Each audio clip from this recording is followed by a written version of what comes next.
your fingers, tap the deck. It's Monday night, what the heck? Cards are flying, tricks are tight. Magic's back, we own the night. Lights are shining, the crowd's alive. In this joyful space, we all thrive. Every shuffle holds a tale. With every wink, we set the sail. Hey, Black Card Club, where the magic comes alive. Laughs, excitement, close your eyes. Watch in awe as the wonders arise. Hey, Black Card Club, join the fun, it's your turn to thrive. With every trick we spark a thrill. Magic's calling, let's get our fill.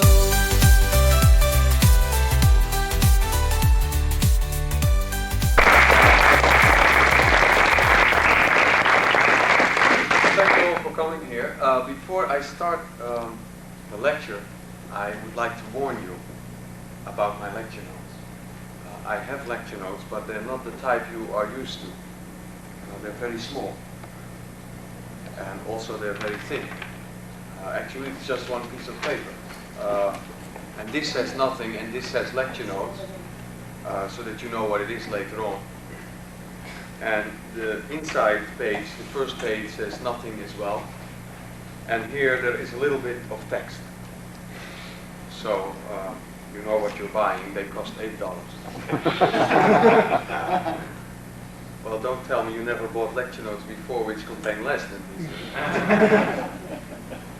Well, I know some people, they don't want to pay $8 for information. They would rather have a lot of tricks. There's no drawings, no tricks. So, but that's why I will read out what it says. So if you don't buy it, you nevertheless know what is inside.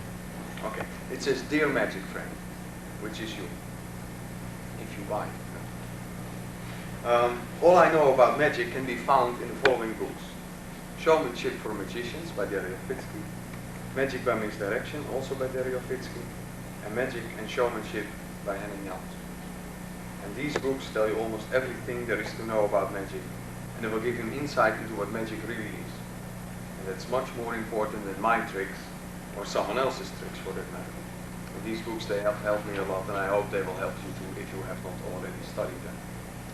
Now this may sound short, a lecture, but if you follow this advice, it will take you a few years. At least it took me a few years to really study the books and digest what is in there, because each thing you have to think about yourself and make your own opinion about it. Okay, that was the lecture. Thank you very much. I hope you have enjoyed it. Now we have to fill at least an hour, because Tom wants me to fill an hour. We can do several things. It's nice weather. We can go out for a walk. Maybe? No? You don't like walking? No? We can go to the bar, have a drink. I can also do some tricks and maybe explain them even to you. Yeah. Okay, we'll do that. It's just to kill the time, you know, to make this man satisfied. It's not important. Let me see. I do close-up these days. I don't do stage work really.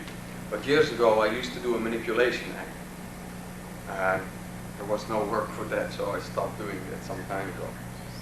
But the opening routine of the stage, this was manipulation, I would like to show you. You should imagine that there's nice music for this. What? What's that? Is that there? Again. Oh, yeah. Oh! And you have the cards here. Now, with these cards, you could, of course, continue any way you want. And I continue with this. Do you like this trick, by the way? Yeah. Well, it's not that I want you to pause as such, because it's okay that you like it. I mean, it's nice, but it's actually not a trick I really like. It's the type of magic which I don't care too much for. You see, I always try to watch the magic as someone else might watch it who does not like magic. Some people even hate magic. They exist, these people. And what will they think if they see this happening? They see some guy on the stage with something, a rectangular thing, and something comes out, so it's probably a box. was announced a magician, so this is probably playing cards. And then he makes this box vanish. Why?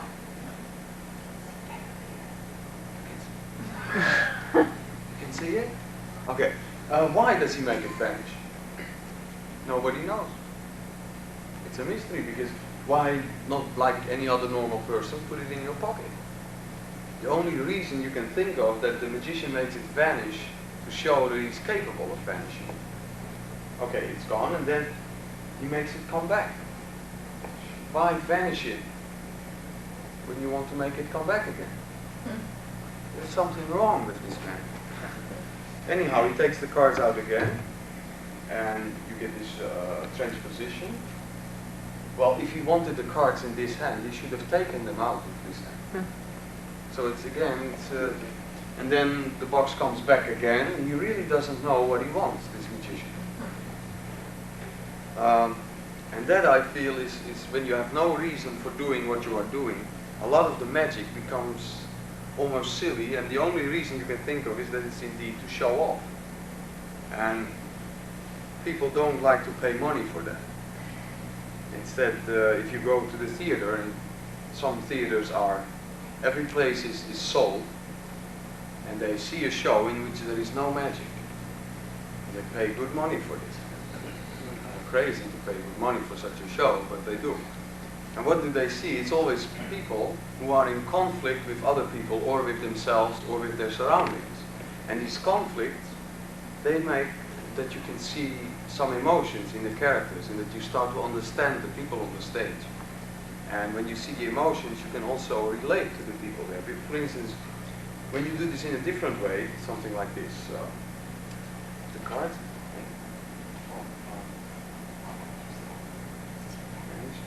and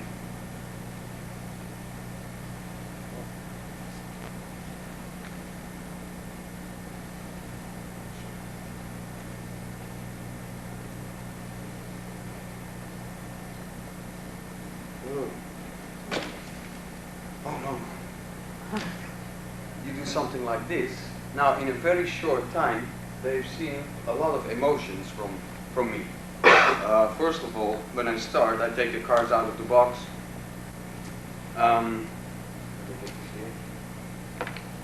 When I take the cards out of the box, in the beginning, I want to do something with the cards. And then I find I have this box. Oh, where to place it? This is something everybody recognizes, because every day you have the same thing, or almost every day you want to do something and it's in your hand, you don't know what to do. So you just place it somewhere. Now when I did this act, I had a table there, so I didn't see a table to place it in. But, okay, then you make it vanish. That's what a real magician would do in such a situation. But now it's not like, see how clever I am. No, I don't care for the vanish as such. I get rid of it and I don't care, because I want to do something with the cards. And then the box comes back. Now I don't make something like a beautiful move, because then I am making the box come back, and that's strange. But the box comes back by itself. Oh, now look, you know, now I'm a little bit angry at the box. So again, it's an emotion. And the fanning is a little bit more aggressive. And then you get the transposition. Now this is obvious that this box is playing games with me, so I get afraid of the box, so it's thrown away, whatever you have, and it comes back again. Now I'm really frightened of this box, and it's thrown away. And then we can continue, but now in this short time they've seen me frustrated where to put the box, they've seen me surprised and in fear and in anger, so all these emotions they've seen, and I'm convinced that that is what people pay money for. Because this allows you to almost feel the same thing what the magician feels. So you can imagine that you yourself are on the stage, and this is happening to you. And then you don't watch it anymore, but you experience it, which is much better than just watching. It's almost as if it happens to you, and that's much better. And this is a technique which is used in the stage, in the theater, for hundreds of years already, so it must be effective. And that's what they pay money for already hundreds of years. So maybe it's also something which is good for magic.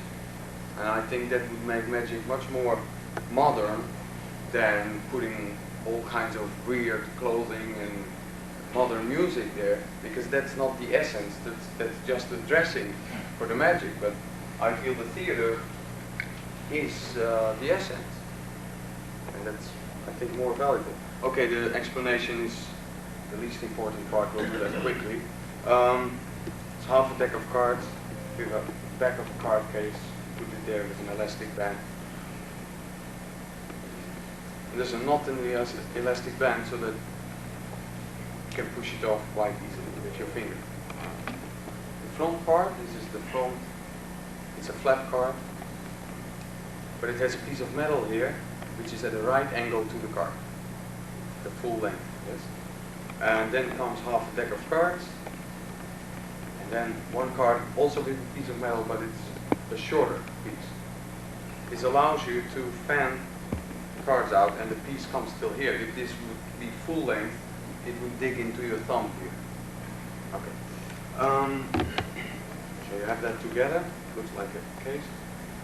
Then to open it, you have to turn over the flap, but you don't want to make an extra movement of it. So when I turn it, I place the thumb here and turn over the box, and automatically you turn over the flap, drop the cards out, and you can fan them.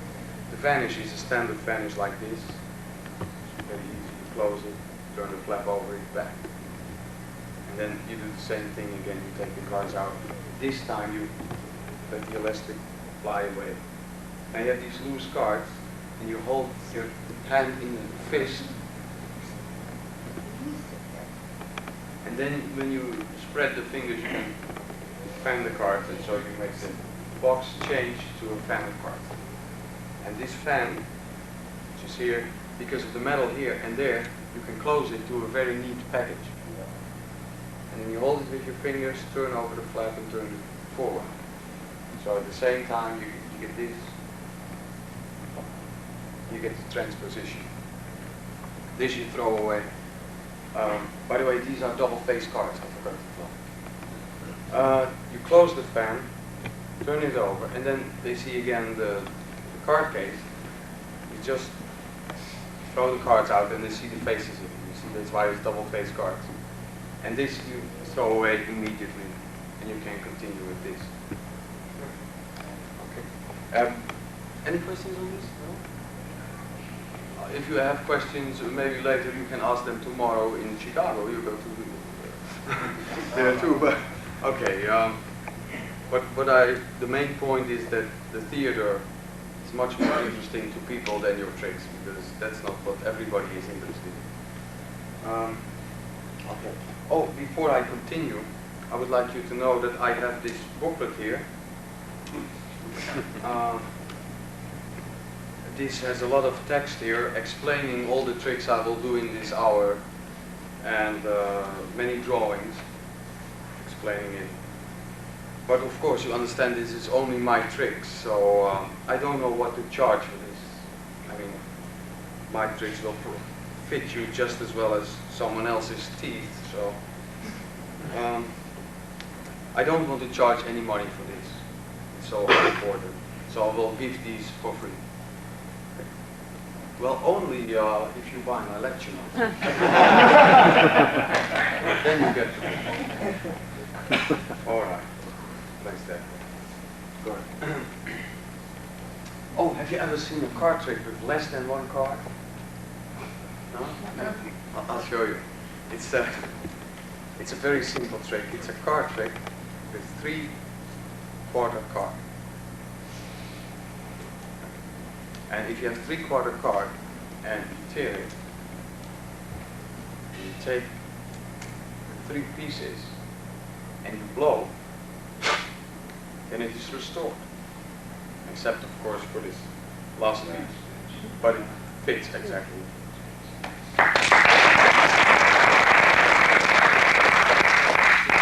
By the way, did it ever happen to you if you do this type of trick that they want to restore the last corner?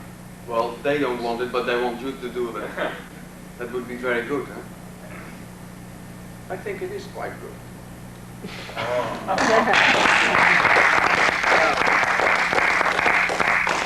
Actually, I've cheated a little bit. It's I used sellotape, but what did you expect? Miracles or? This is a trick of Paul Harris. A trick of Paul Harris, which is I think quite good. You can find it in his book Super Magic, and if you want the details on how to tear it, you should buy that book of him because he has to make some money to order publishers. I don't know. But anyhow, I will explain quickly the method, but that is not described in the free booklet. Just the changes I made to the method. You tear out a quarter of a card, like this, and you palm that, seemingly putting it in your pocket. And to tear the card, what you actually do is you fold up the card and you pretend to tear.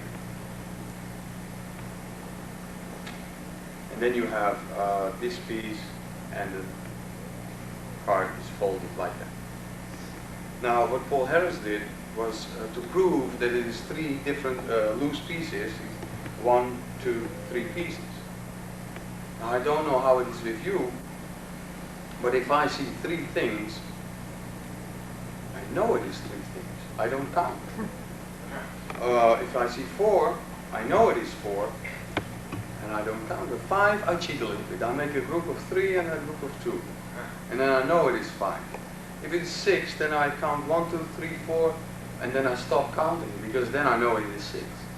And with many packet tricks, you have 1, 2, 3, 4 aces with 1, 2, 3, 4 blue backs. I've never seen them with 5 blue backs. That's a bit strange. I mean, when it is under 6 or under 5, only idiots and magicians count. And it is unfortunate because we call these moves Elmsley count, Jordan count, etc. But it should be better if we could call it display, like the Elmsley display.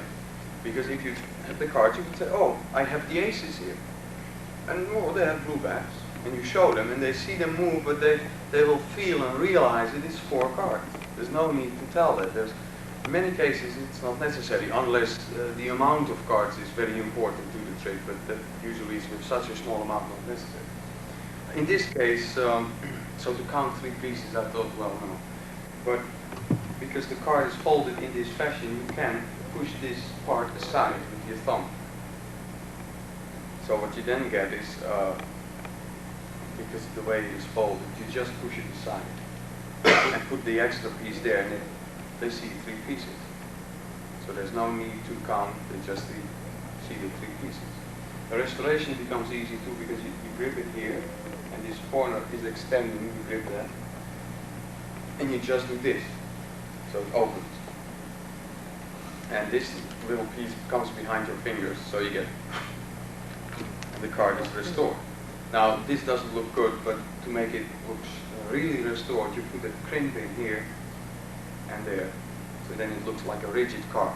It doesn't look like, and they can see the card is restored, and you take a little piece out, and it fits. Now what I always used to do, because sometimes people will ask you, put on the last piece. And what I used to say is, okay, if you can restore the last piece to the card like I've done with the 3 pieces, I will explain to you how I've done. Now this is, this prevents him from saying to me, now you put the last piece on, because I say, no, you do that and I will explain how it's done. So there is, before he can make this question, I prevented him to ask this question, because I don't want that question, because I cannot really restore this. And then I had the idea of with the sellotape, or the linen tape it is actually. And I thought of many things like rolling up the tape on a little roll, putting it there and rolling it out so that it sticks, but it doesn't work. And then one day I had a very simple idea, is to put the tape on before. But to be sure that I tear the card at the right spot, with a knife I've cut here and there through half the thickness of the card. And these cuts I've covered with the tape. Now if I fold it, it will fold underneath the tape. You can see because there the card is already weak. And here the same thing. Then I tear out the quarter, and now you can see the tape is extending here from this little piece. And you can also see that it's quite at the right angle because that was the knife. And here the tape is sticking out, but that will be mistaken for torn card. So you just put it in your pocket, you get the same thing. And now you cannot show the back, but when you place it here, the tape is hidden. And then you do the restoration. Take the piece out there and you show it, and then later you just place it at the right spot. And while you say how good it would be if you could really restore, you press the tape, and then it is restored. And this I always place in front of someone, and they will always turn it over, and then they say, oh well, what did you expect, miracles?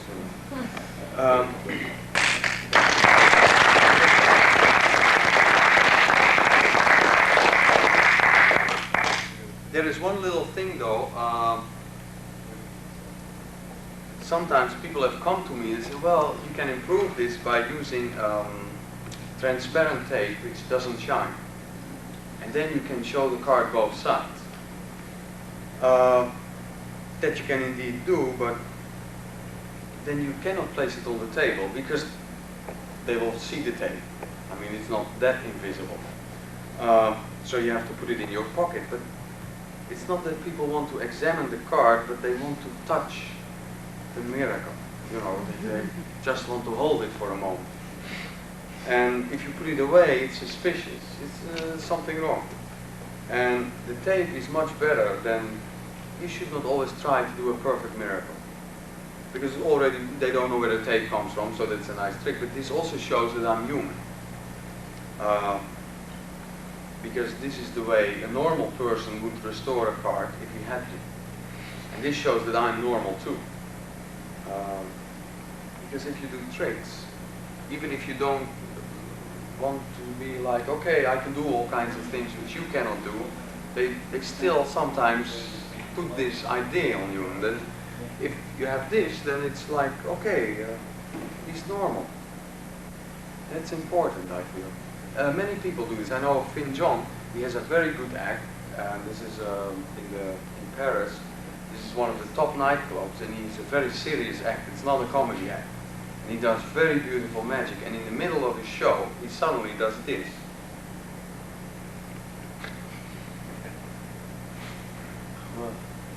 And then he does that. Okay, I know I didn't fool you.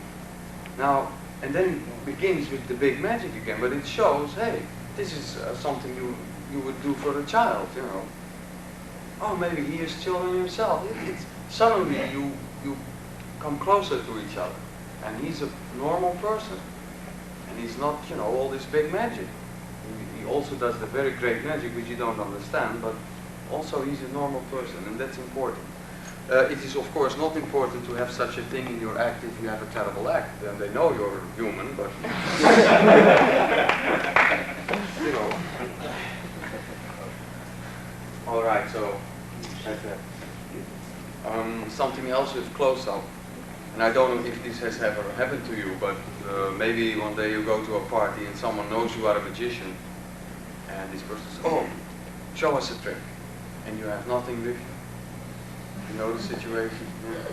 And then you want to borrow cards, they don't have it. Oh. So you borrow a coin and you do a simple trick, you vanish it, produce it here again, and you don't really know what to do, so that's the end of that. Then you come home and you think, next time this will not happen. So the next time you go to the party, you have a deck of cards here, a thumb tip and a silk. Rope and scissors. Have it all there. And then you come there and nobody asks you to show them a trick. Yeah, so you ask someone, do you want to see magic? But this person remembers the coin trick of the last time.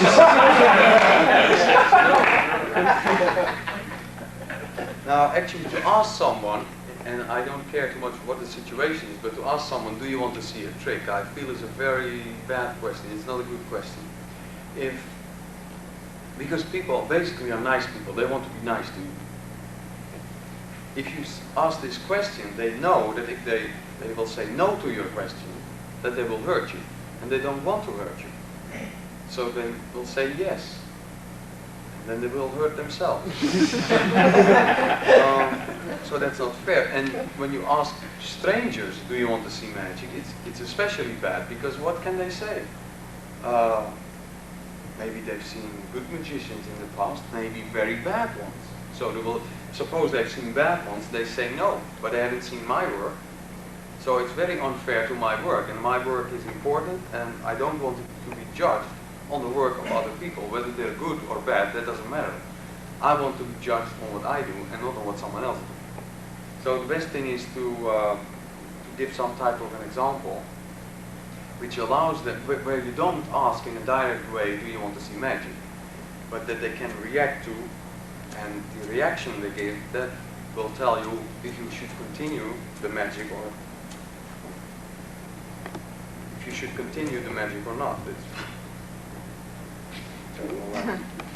And now, if, for instance, if you do this, there are two possibilities they react. They say, oh, the lighter, it changed.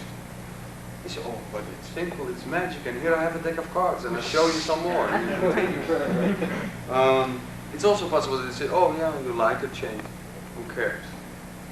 What you then do is you take your cigarette, you put it out in the ashtray, you take another cigarette, you walk to another group of people, and you do the same thing. Okay. The method for this is actually very easy. It's a nice thing to have in your pocket. It's half a lighter in a matchbox. Ah. So you take a lighter, you saw it into, after you've taken the gas out. There are nylon threads here, so it cannot fall out completely. So it can go in, it can fall out. And here there is some space for a few matches. And this you have in your pocket. So now when you want to do the trick, you just take the matchbox out and you let this fall out of the box. And you hold it with the first finger. Now the lighter you must hold very tight. And the box you must hold very light, because otherwise you crush the box. And this takes something, it's not difficult, it's just something here, a switch which you have to change. Just put the force in one finger, because if not, you get something like that. It's terrible. So, okay, you have this.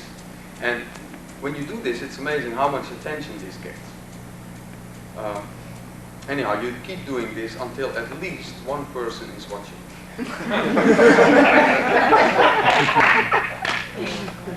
And I know this sounds funny, but it is true. Many tricks, if you practice at home, you practice 1, 2, 3. And when you have practiced that 1, 2, 3, and then you will do it that way. No matter what happens, especially the first few times, because you're nervous, and then you don't wait till people see it. I know that it's the same with moves. If you, for instance, you have to palm a card, and you place first something down on the table, and then you palm the card. And then you place the deck down, suppose you have that. And then you practice this in a certain rhythm. And when you are in front of the audience, you place something down, you palm the card, and place the deck. You do it always in this rhythm. And even if someone is watching the deck while you palm, you cannot stop. Because you have no time to think, because you're nervous already, you know. So you will do it at the wrong moment. And I know if you consciously, when you practice, that you know, okay, this is a moment where I have to wait till this person looks up, and that they don't look at the hand. So it takes something here, and it takes some courage to wait for things. At least it took me some time to learn and wait for things. Anyhow, you do this, you let it drop back in the box, and you turn your hand around so that you can see that the hand is empty. Now, of course, there can never be a lighter in a matchbox, because they're normally larger. But you can still show it empty, because when you push it open, you keep your fingers in front of the lighter. And when you go down, the lighter goes down as well. The finger goes down. So to see an empty box except for a few matches, you take out a match, light it, light the cigarette, and that's it. If you make this with a big lighter, are more popular than this particular one in this country, then you will meet sometimes people with the same color lighter. Then of course you borrow their lighter, and you don't make a fancy switch, you just say something and you come up with this, and then you change their lighter into a box of matches. There's one problem with that. It's much stronger magic than changing your own lighter, but they will want the matches. I don't know, I think they want to say, this used to be my lighter. So you just put it in your pocket immediately. And if they, oh yeah, sure, it was yours, and then you just give their lighter. Or you could also carry an extra box of matches, but I think that's too much trouble, because it's not always that you find someone with the same color lighter. Okay, it's a nice little practical idea. Good. I'll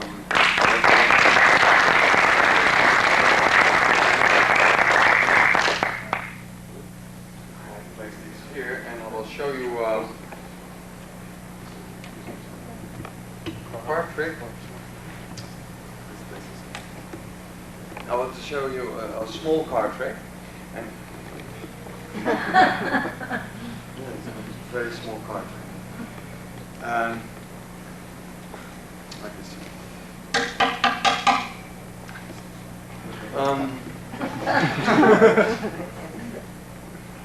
Oh. Look at the key. It's all crumbled up. Never. This is bad quality cards. That's a lot better. That's a lot better. Anyhow, I want you to take one of these cards, but don't take a picture card. Any other card is fine. No picture. No picture card. I'm allowed to see. We're allowed to see. And I want you to write your name on it as large as possible. All right. Through the pips. That's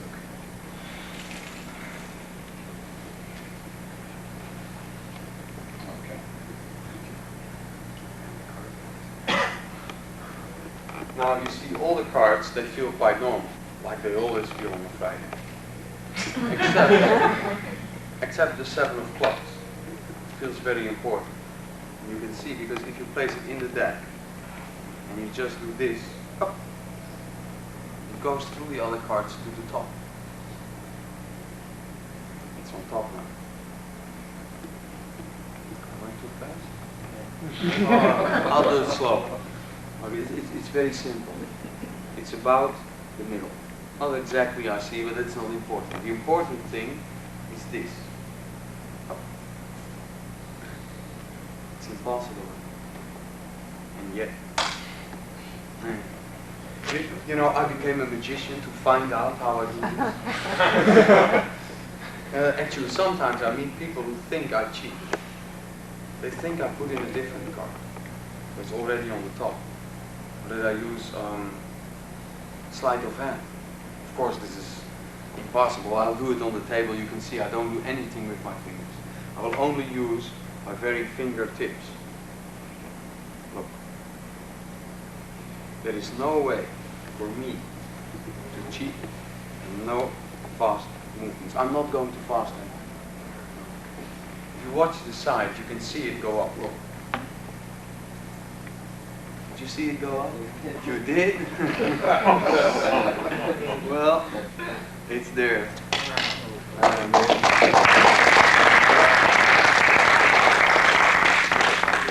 Because you like it so much, I will explain. You see, the card, of course, does not go through the other cards. It's imagination. Because that cannot be done. It's also so that the 7 of clubs is not in the deck. It's never been there. Because all you saw was imagination, because it's my lucky card and I don't keep it in the deck, I always keep it there, in this little box. But what I don't understand is how you managed to put on this card in the box your name.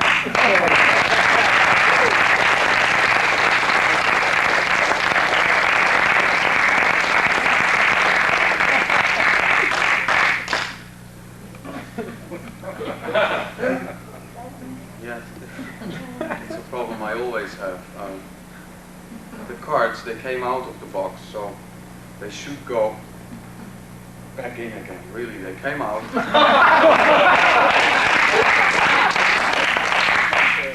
takes a little bit more force, but there we are.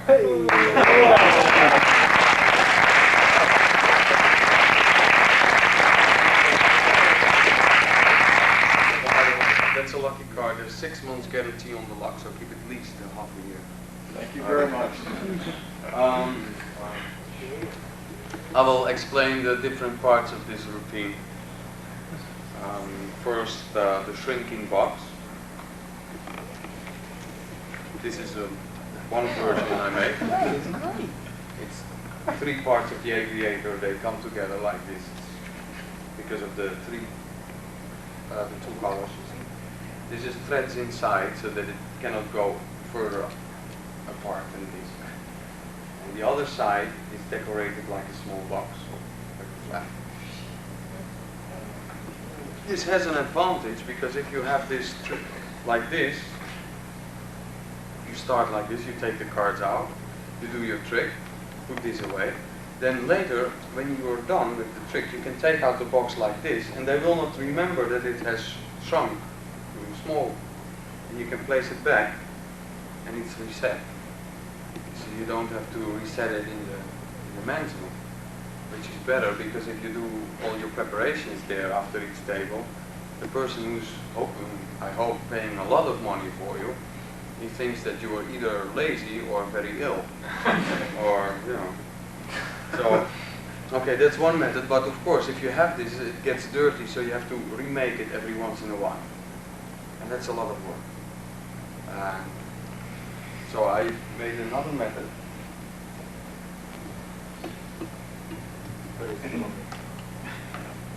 That's for different types of cards. This will work. You have the case, same idea.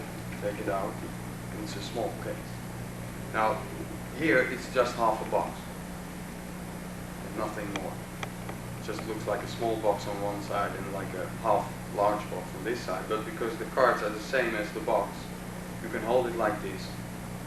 And you don't need to prove anything. I mean, you just take the cards out of wherever you have it. You hold it like this. Take out the cards. This is the effect. And there is not a lot to go wrong. It's much easier to make than that one. So if you have cards with the same back design as the case, then this is a nice method too. Good. Then the pips which fall down. This is a set of double-faced cards. Now to have a set of double-faced cards, because it's 6 cards, in the deck is very difficult because you cannot do anything with the deck anymore because they will show up no matter which side you have. So what I did to keep the cards together is 2 cards with thread, just place them inside and they will always stay together. So you can shuffle the deck. And if you need the cards, you bring them to the bottom, the whole block. You make a buckle and you pull out this double card, place it to the top, and you have the whole set on the bottom. So the double face cards are here. And on this side it looks 8, 10, 6, king, 7, and this is a regular 8 of spades. And here it is 8, 10, 6, king, 7. You see the same sequence. The king is here, and for a reason, because it is almost the last one, not true. You have it on the bottom of the deck. You spread the cards a little bit so that you have a reason to tap it on the table. And a funny thing happens here because people, they haven't seen the front of the cards yet, but then they see the front. They see it move, they see white and black, but it takes a little time before they can focus and really see what it is. And the mind is a wonderful thing because then the mind will make up that they had really seen the pips go like this. And I know because one magician had made this before I had ever explained it, and he made something with a magnet and metal pips. And he had really seen the pips go like this, so there's no need to do that because the mind of the spectator will do that for you, so there's no need to make it so difficult. Alright, so you show the cards. Now I come to the king and I show, oh, it's all crumbled up. So the attention goes a little bit away from the deck, which allows me to make a break under the top 2 cards. because of course this one I cannot spread. But to make the break, it's better if their attention is a little bit away from the deck.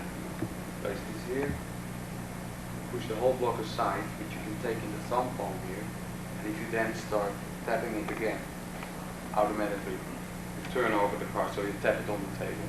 And then the first card, you say, oh, this is better. Now I show two sides, and that proves in a way that the backs of the cards are okay. There's nothing on the other side. So they know it's normal, and these, of course, I found it. It's already been proven. There's nothing on the other side.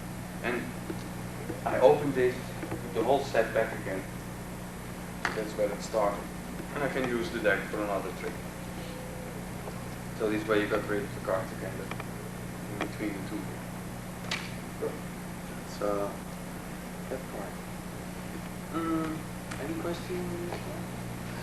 What do you use to secure the thread to your cards? Oh, this is there's a little hole in it. Went through, and this cord it's put on there on with glue, but it's because it's very long.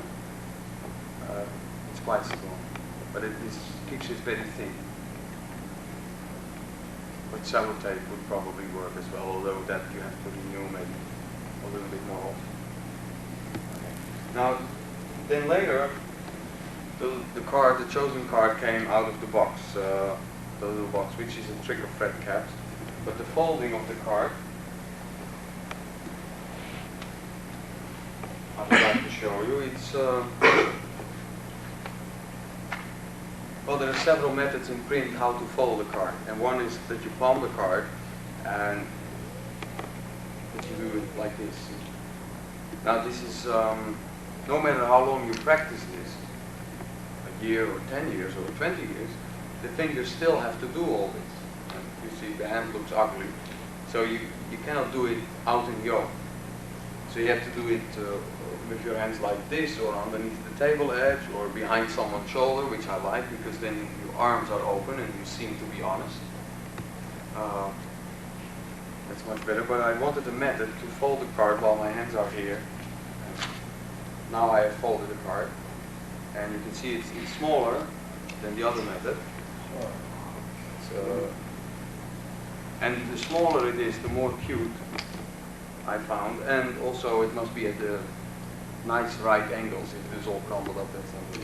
So that's what I made for this. It's the method for this. The first two folds come from expert card technique. You guard and down. You hold the deck like this, but with the thumb extending as much as you can. So you have it tied not like this, but like this. And that's in the middle of the short side of the deck. Put the first two folds in. You push the card. And now the card is in contact with the deck and this short side as well.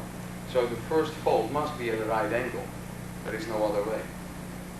So you get the first folding, but then you come to the thumb and you don't stop, you just continue. So then you have two folds in just one move. Now to put the third folding, I just pull up the card so that only the first finger is holding it and take it from the thumb. Now, this is underneath the deck, and I'm going to grasp the deck like this. But this is underneath, and to put the last folding, you really need force, because you're folding 4 layers of card. And this is like a block. I just press it around my finger. And I take the finger out, press, and to press it even more in, I press with the thumb here, and I riffle the deck so that I have a reason to place my thumb there. So then the card is folded. So in actual fact, it goes quite quickly. That's good. I will do it slow. So the first two, lift it up, press it around the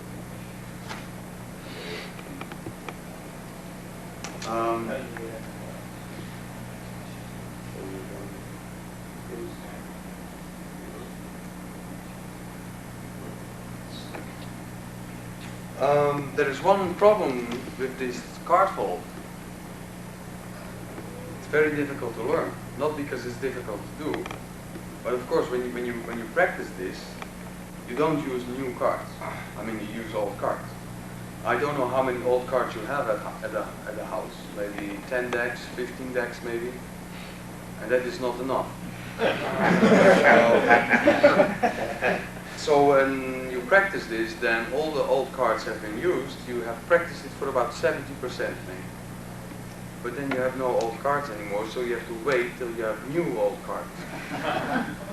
And by that time you have seen another lecture who also does nice things, and you have forgotten everything about the card hold, and then you can concentrate on the other man's tricks, and these you will probably also learn for maybe 70%. So what you should do, and that is not only in this but in all tricks where you destroy something, you just buy a lot of it so that you can practice and that it doesn't hurt you. And for this I would say you buy 30 decks of cards with a back which you would never use for a show. You find some weird type of back that you would not like to use, and then you have 30 decks of cards. You've paid money for it, and you have no use for the cards. The only use you have is to fold them, and then you will fold them. But otherwise, you end up not really learning. And I think you need about 30 decks, and if not, you buy another 30.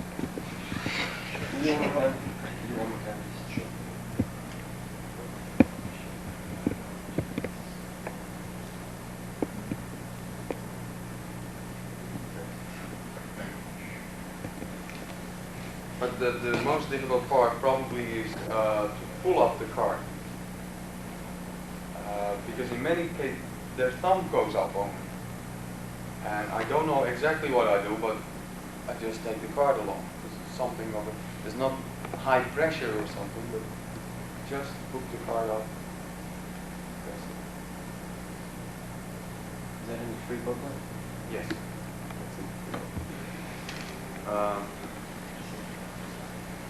But it's nice also that you can do it fast, although usually I do it slow. But if someone watches your hands very intently, then you just need a short time to misdirect the people, and you can take your chance. You wait till nobody is watching, and then you fold the card.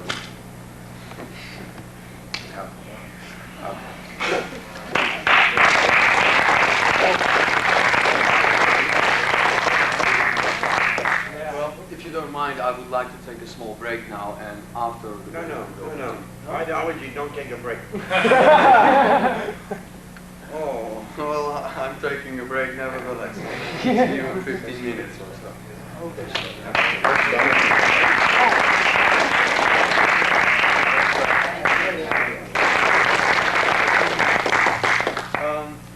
Well, I would like to continue where I stopped.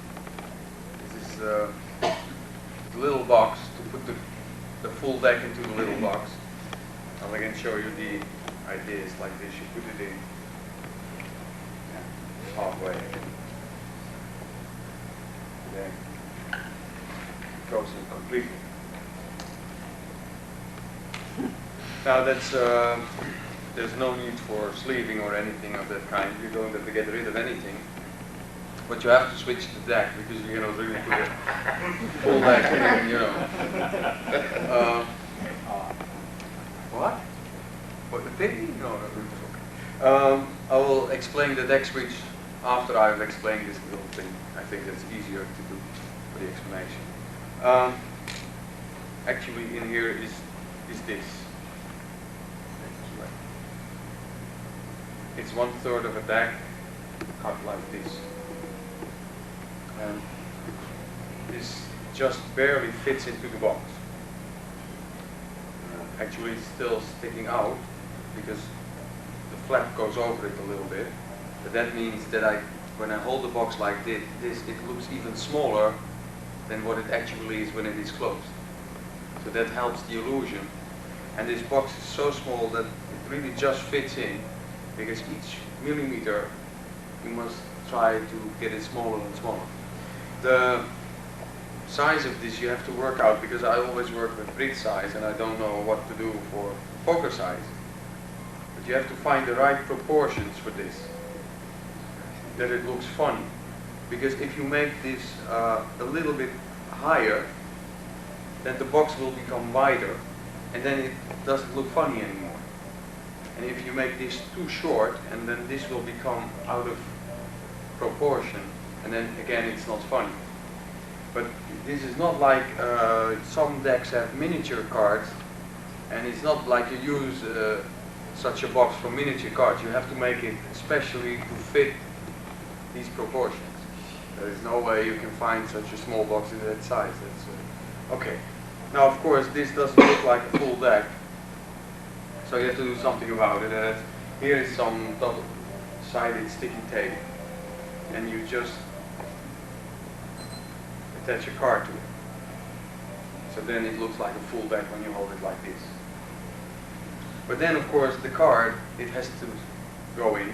What I did is that with a knife, I cut here at 1/3 of the card through half the thickness, and on the other side as well. Then what you get is a card. I will not fold it now, but very easily, when the card is like this, unfold, you do this and it folds instantly. There is no force needed.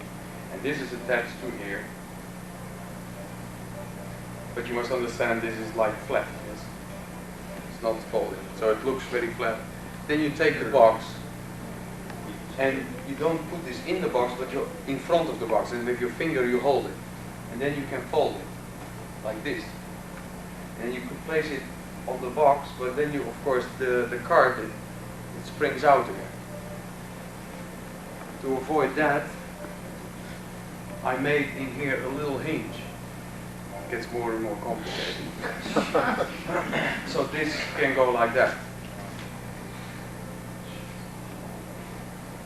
And so this has another advantage too, because if you fold the card, and you do this, it will also hold the thing. It will not fall off, because you can hardly hold it, because this is at an angle. You don't have a lot of grip. So this helps to hold it in place. So you can show it, and then to put it in completely, you just turn it and push it in, close to flat. That's it.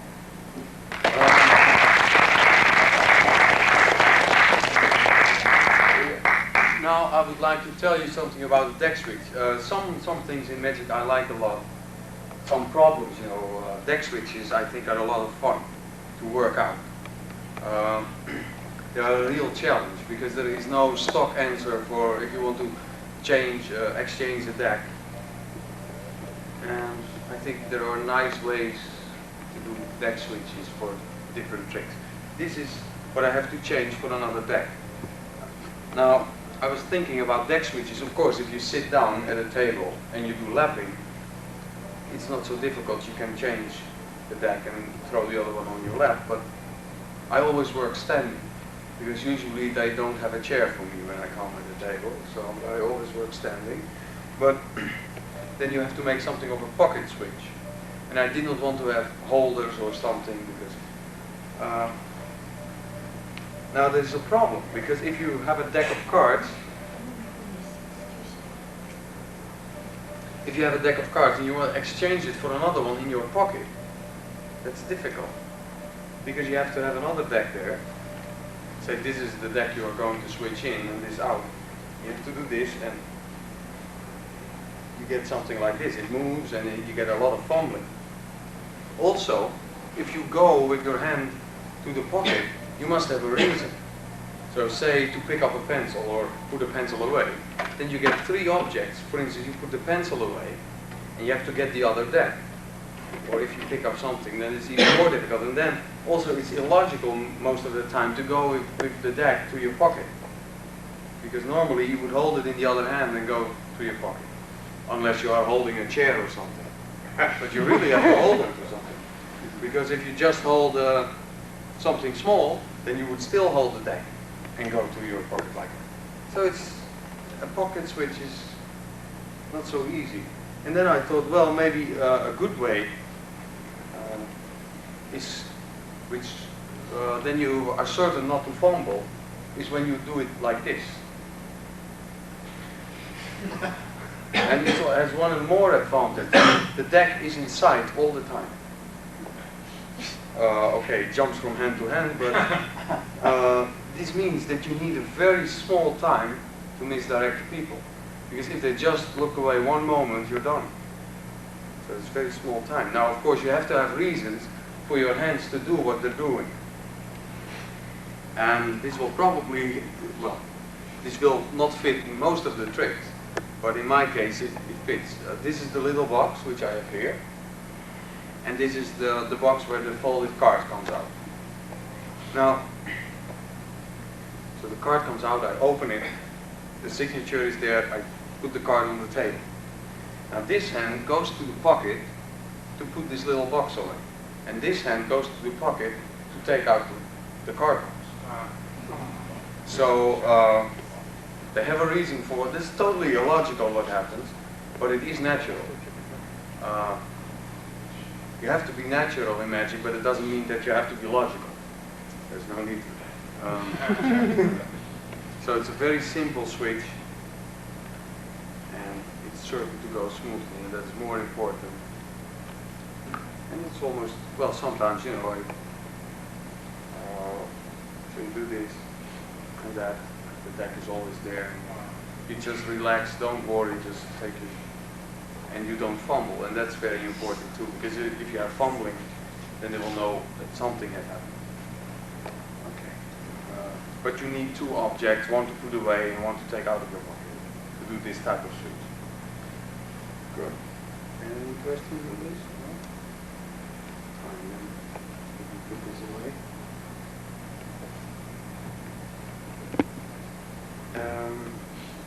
Well, that concludes more or less the close-up portion. I would like to also show you one more trick which I did in the manipulators. How did you get the card in the box?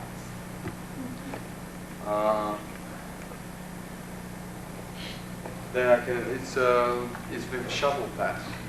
I'll show you in a moment. Yeah, you know it?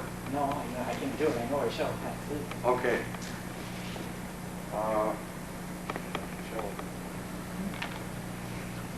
If the card palmed, this is a trick of fat caps, so it's not mine, so that's why it's not in the lecture.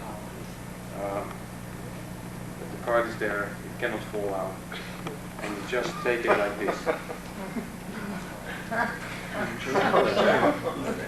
So that's, you just switch the card, put it on the table. Yes, it did. They changed color at the same time. Okay.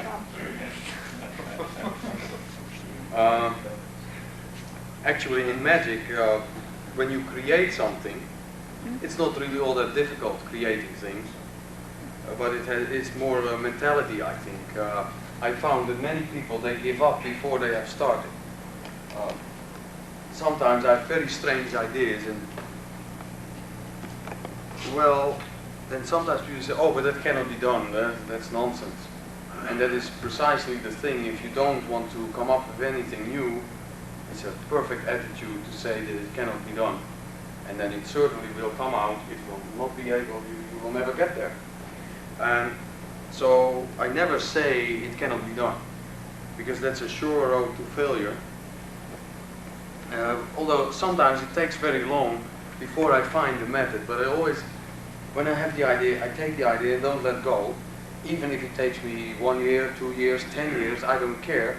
Even if it takes me 100 years, I probably will not live that long, but then I will not have had time enough to work the trick out. But I never stop. I just, also, many people compromise. When you have an idea, and the original idea is good, but then you make compromises to make the method possible. And that is, you shouldn't do. Then the trick becomes not so beautiful, just to make the method possible. That it means you just have to search longer to find a good method. And one thing is a classical trick, the diminishing cards. And I always thought that they had made they had made it less beautiful than the original idea is, because the original idea is the shrinking of cards. And what is normally that you have the fan of cards, you close the fan and you squeeze it, then you show it it's smaller. this gives the impression that you are exchanging the cards. So, and that is usually the case. That's the method. So in a way, you're suggesting the method to the people. But the original idea is that you have cards and you do something like this or whatever, and that they shrink. So I thought I must get that. And of course, if I had said to myself that's not possible, then I would never have come up with it. We just this. Can you see it?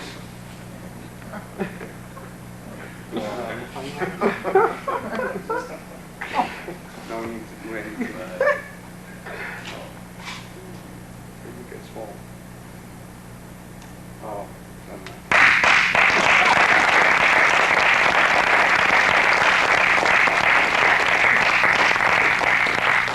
So, this.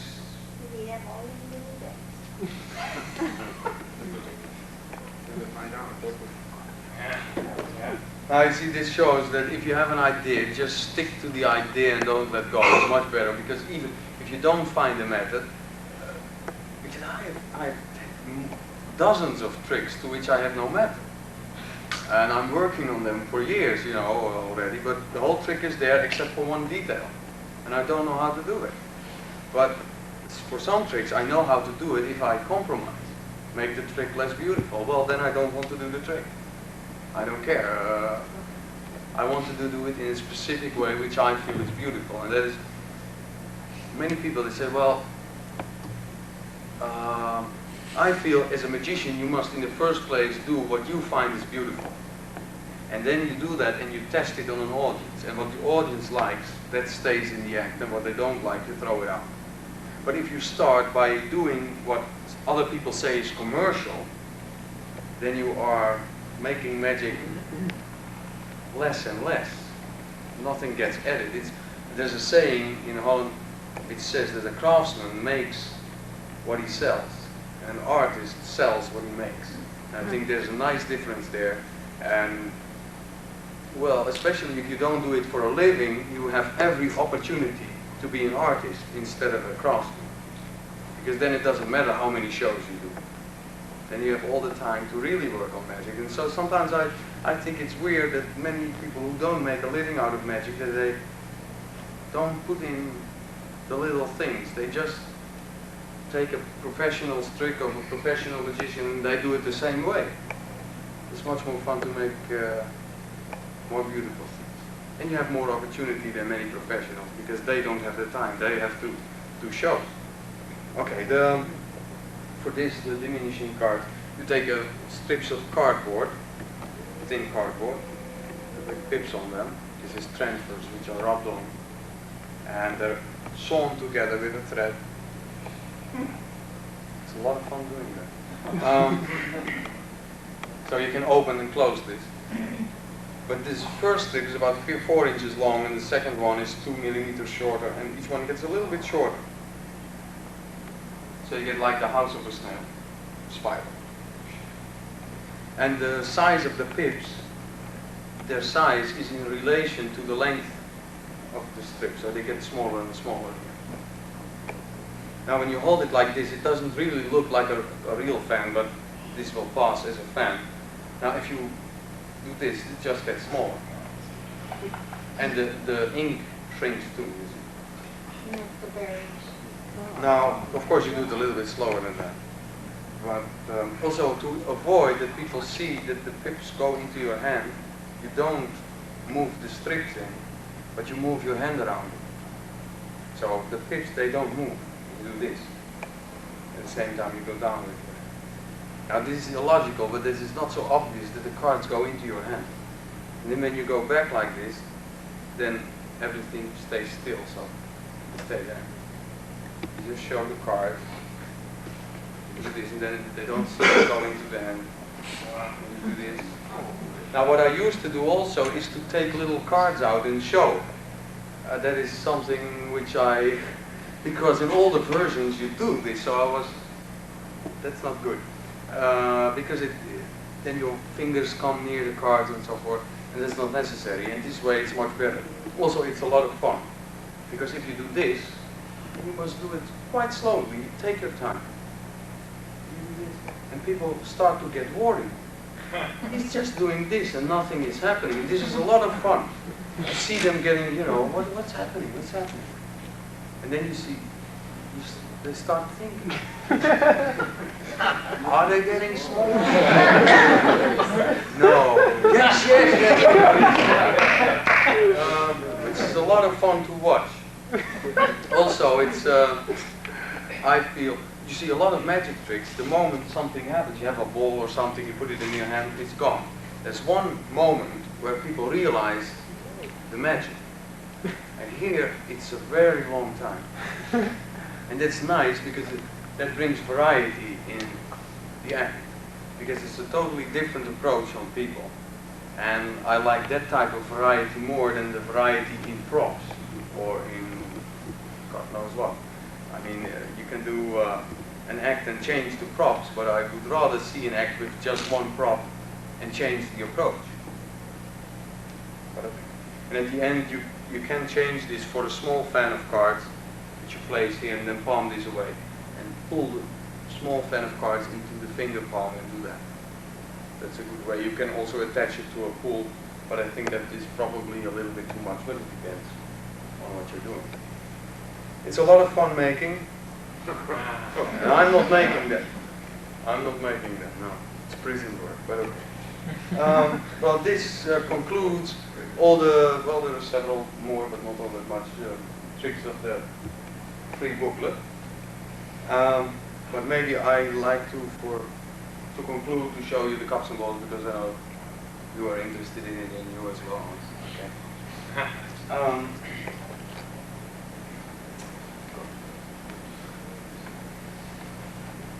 Get this dirt out of the way. Little bit here, is that okay for you? Want to see it? Sure. What's your name? Bill. Bill, okay. Good, I'll it's a little bit like this and this. You should draw that. I'll show you one of the oldest tricks in magic. It is the cups and balls. You're allowed to watch the show. It involves two little balls. They're both exactly the same, especially this one. And two metal cups, quite strong. Although this cup, it can penetrate through this one, and this cup it can penetrate through that. But that's not the important thing. The cups are meant for covering the little balls. In this way, it is impossible for me to touch the little balls, because the metal, you cannot take them out, see? It's impossible. Unless you take them through the tops of the cups, but that's not important. I'll show you again how they can penetrate through the top. It's quite easy. It will come underneath this cup.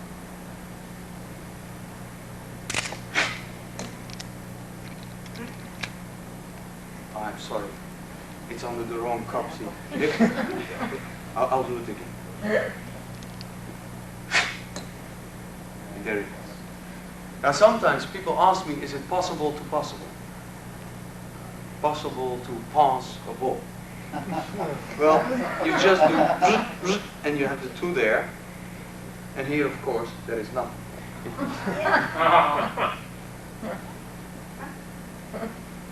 Oh,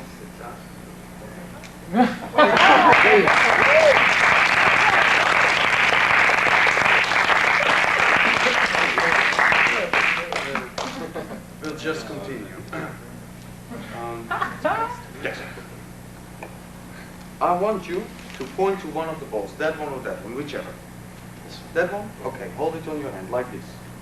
We'll cover it with this cup so that I cannot touch it. Yes? You tell me when you feel it go. Did you feel it go? No? But you got the two. I'll show you how they can penetrate the cup. Look. Okay. Here they go.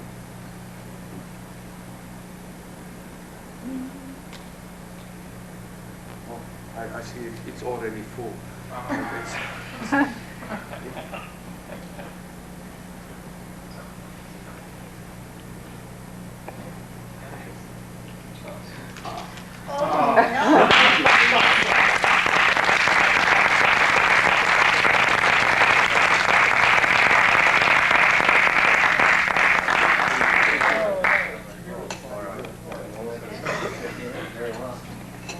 Well, That's good. thank you. Fantastic. How I got the idea for this, maybe it's interesting to tell, because I have many ideas about cups and balls, but for instance, for the chop cup, I thought to have the balls in your pocket. You see, sometimes today you have wider trousers than 10 years ago, and that was when I made this routine. And to have it in your pocket, you have a big bulge there. And I thought, well, maybe it's a good idea to have, if you have one cup, and say this is a lemon, to put it in the cup, and then you say, oh, there's a lemon there. Oh, and then you put the lemon in your pocket. And then you have this bulge, but they know there's a lemon there. And then you do the routine and produce it, and so it comes there. And then you put it back in your pocket again, and it comes back several times. I was thinking like this, and I thought, well, then it becomes like a magical lemon who comes into the cup all the time. That was one thing, and then I decided on 2 cups, and also I thought of the bag. Most chop cups come in a bag. I thought that you could produce, and it's a nice thing. But then I decided on 2 cups, and I came up with this idea. But to load a big load in a cup, I have some ideas about it. You see, most of the time, it happens at the end of the routine. And what is done a lot is that you have this in your pocket, here, but I don't have a pocket there now, so I do it here. You take the little ball, put it in your pocket, and you lift the cup there, and there's the thing back, and you load it into the cup. Now I thought, well, if this is at the end of the routine, well, they have seen you lift a cup several times, that there is a ball there or more, and the amazement maybe is not so large. So when I put this in my pocket, and then if they're not amazed, then another thing might happen, and that's that the eye follows the moving object. And that's in this case the cup. And then they would see me loaded in, unless I would make a whole turn, but that's... So I tried to make something else, and I thought, well, if I lift the cup and roll the ball forward, then the eyes will follow the moving ball, and then the eyes are away from the cup. And then I can safely move the cup and do the load. But that has one small disadvantage, because if you do that, well, then you can load an elephant under the cup, and you can put things here and under there, because when the ball is there, you can do anything, because they're on the floor trying to find the ball for you. And then it's not very effective when you produce it. So I thought if you let it roll and grasp it, in the same time you can load it in. Oh. So because the ball rolls forward, my hand goes forward, everything is there, the attention. And then you don't have to move the cup, so that it doesn't get attention.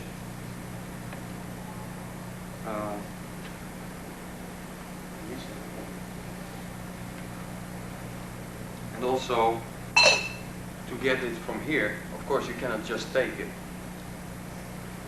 I'm curious to see what is under the cup. And then I lean on the table, and it's purely by coincidence that my hand is on the pom-pom. It's purely coincidence. And then it rolls forward, you take it.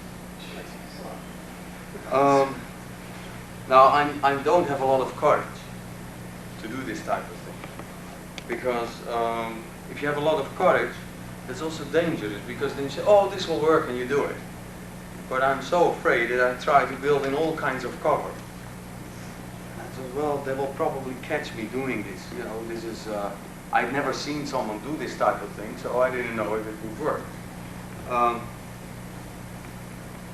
So I thought, okay, I must make people relax at this for a specific time, so that they won't see it. And I thought, well, how can you make people relax? Is by first building a lot of tension. And then you let the tension go, and then they will relax. You cannot really make people relax, but you can build up tension. So I have the ball, and I will say it will come under this cuff, and then I make a big thing out of it, and there's an anti-climax, there's nothing. So, but the tension has been high, And I say, oh, I'm sorry, it's under the wrong cup, it's there, well, never mind, we'll continue. And then I've set matters right again, and then I take up the action. And then it's there.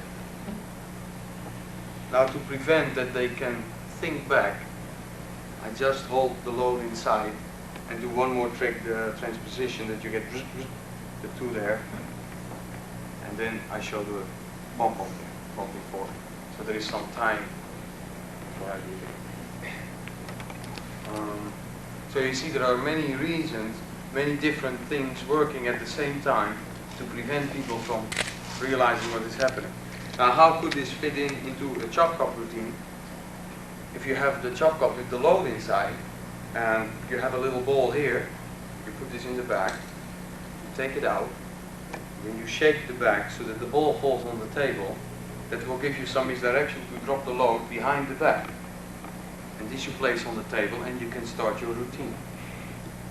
So this is there, but now this is much more safe than what I'm doing, because it's underneath the bag, and if you steal it, they won't miss it. So that brings no danger. So at a certain moment you can just, there it is, or let it roll forward, and then you can do a load for your chop cup. And you don't need to go to your pockets. Yes. Because then, at the end, you can make this vanish and there's your big load. And it's also good because you can place it all in the back like this, and people will not think that it came from there. But if you put it in your pocket, they might think that that's where you got it. But you just place it back and it's self-contained. You just have this thing and nothing here, which is much more practical.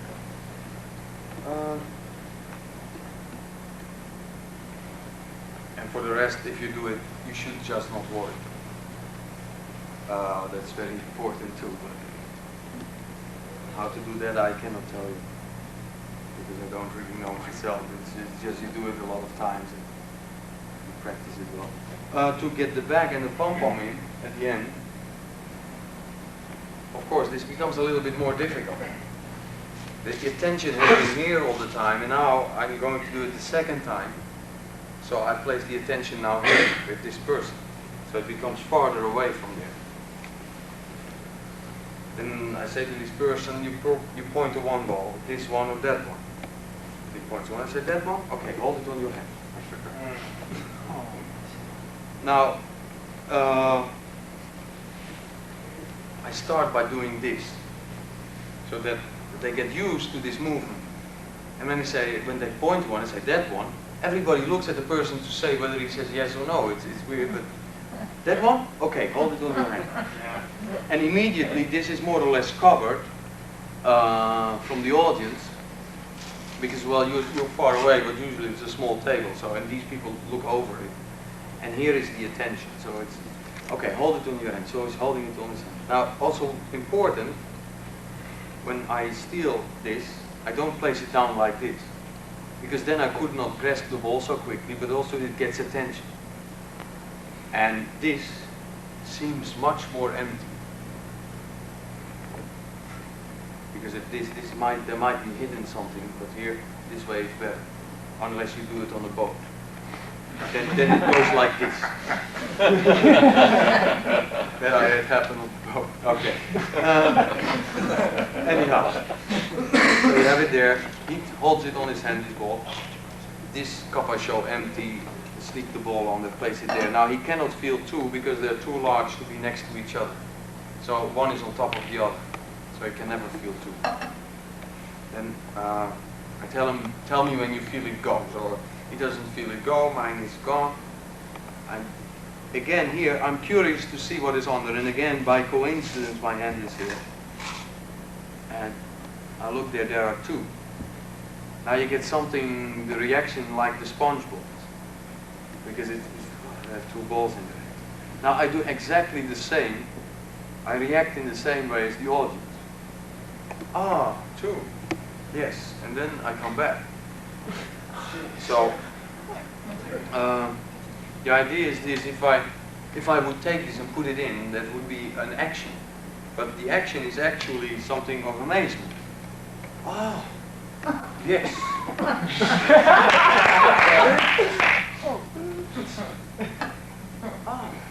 You got the tool. Well, and then I take this and then I continue.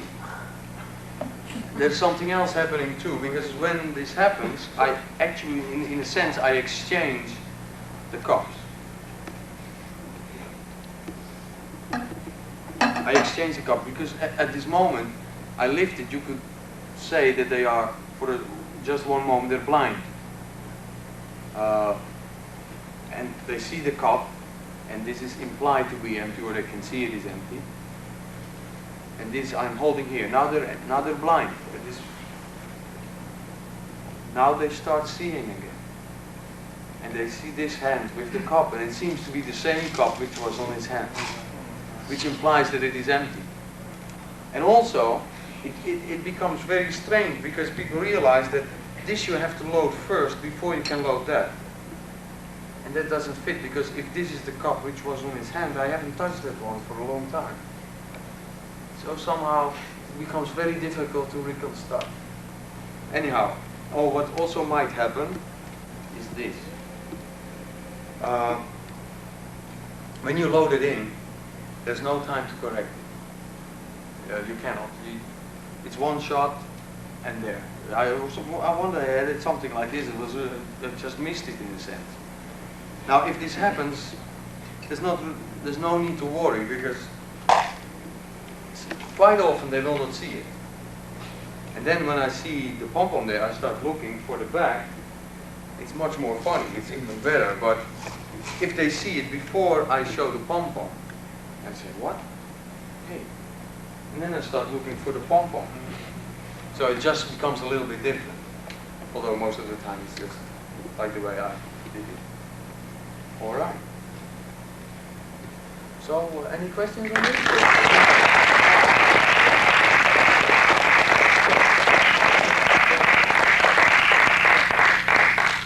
Anyhow, I hope this gives you a little bit more trust in this direction, because it's the strongest tool we have. It's much stronger than all the other methods together. So, and it's a lot of fun to do also. If you have something which is based on this direction, it's much more fun to perform. Good.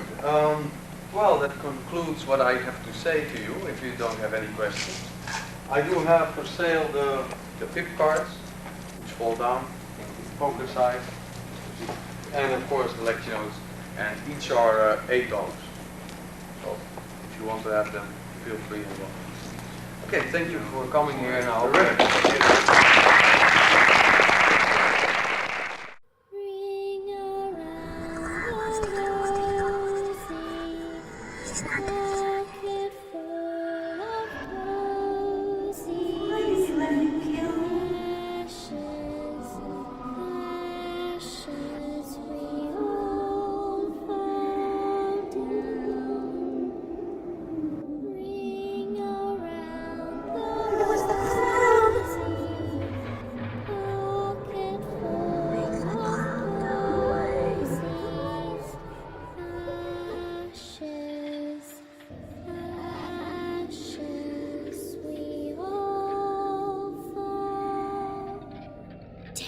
Next Monday at 7:30, we have our next live lecture. Known for his bizarre magic, jump scares, and his storytelling, we have the amazing Jamie Dawes. Come along and witness a fantastic, spooky lecture just in time for Halloween season. 7 for a 7:30 start. Be there, or we will send the clowns to get you.